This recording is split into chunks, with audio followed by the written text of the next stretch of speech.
Welcome to the South Ops Fire Weather Webcast for Wednesday, November 20th. I'm your host, Kristen Stewart. As we look at the water vapor satellite imagery this morning, we can see a very large and strong Pacific storm spinning off the Pacific Northwest coast. We can also see the atmospheric river it is directing into Northern California, indicated by the wide strip of white and green shading. The storm is fairly stationary, and as such, it is keeping the atmospheric river parked over Northern California. This is allowing significant precipitation to pile up over the northern half of the state. Meanwhile, Southern California is under the influence of strengthening high pressure over the desert southwest with mostly sunny skies. This will continue to be the case through early Friday before the high pressure weakens, allowing the Pacific storm to finally move south and eastward. As high pressure continues to build over the desert southwest, temperatures will slowly be on the rise through Thursday. Check out these forecast high temperatures for Thursday. We're getting back to at least seasonal normals, with the Southern California valleys rising into the upper 70s to near 80 degrees. Quite a change after the chilly temperatures we experienced last weekend, but it will be very short-lived. Similar temperatures will continue for Friday, before more cooling is expected this weekend.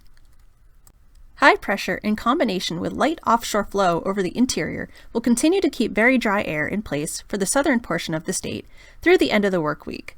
Minimum humidity will lower into the single digits and teens for a large portion of Southern California through Thursday. Poor overnight recoveries are also expected for most of Southern California tonight and Thursday night, with many locales not rising above 20%.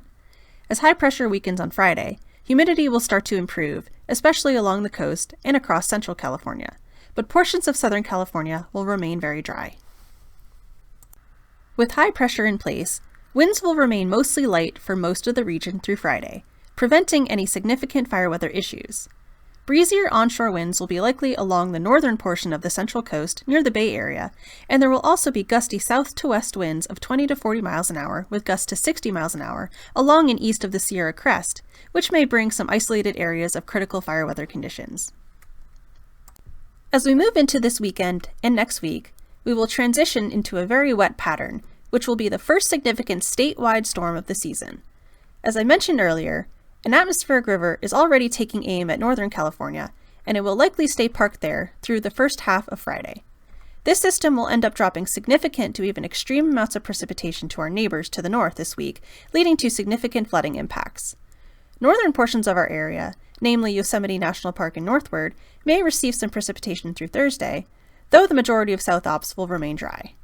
The atmospheric river will eventually shift southward later Friday into Central California, and this weekend into Southern California, though it will likely significantly weaken as it does so. Additional periods of precipitation are likely for much of next week as additional impulses move into the region behind the atmospheric river, though exact timing and location is hard to pinpoint right now. We will get a better idea as we get into this weekend. As is typical with these weather systems, there remains considerable spread in the model solutions, especially as we get into next week. This means there is plenty of uncertainty when it comes to precipitation totals from this wet period. Through the middle of next week, current projections indicate on average 0.5 to 1.5 inches of rainfall for coasts and valleys, 1 to 3 inches for the Southern California foothills and mountains, and 3 to 6 inches or more across the Sierra. There still remains uncertainty as to the southern extent of the most significant precipitation, as it would have an impact on how the fire season will look moving forward. These numbers are likely to change in the coming days, so stay tuned to the forecast as we get better forecast guidance. Snow levels will start out high above 8,000 feet on Friday, lowering to 6,500 to 7,000 feet this weekend, and will likely stay as low as 7,000 feet into next week. Significant snowfall is expected for the higher peaks of the Sierra. Large fire potential will increase a little through the rest of the work week, with warm and very dry conditions in place, but winds will remain light, keeping fire potential low overall. For this weekend into next week, the upcoming wet pattern will bring beneficial moisture to the region, bringing fire potential back down to more negligible levels. However, there is still uncertainty on the southern extent of the more substantial rainfall that could effectively bring an end to the significant portion of fire season to Southern California. As usual, we will continue to monitor things, so stay tuned to the forecast. And that's all I have for today. Thanks for tuning in. Our next webcast will be on Thursday, November 21st. Have a fantastic day.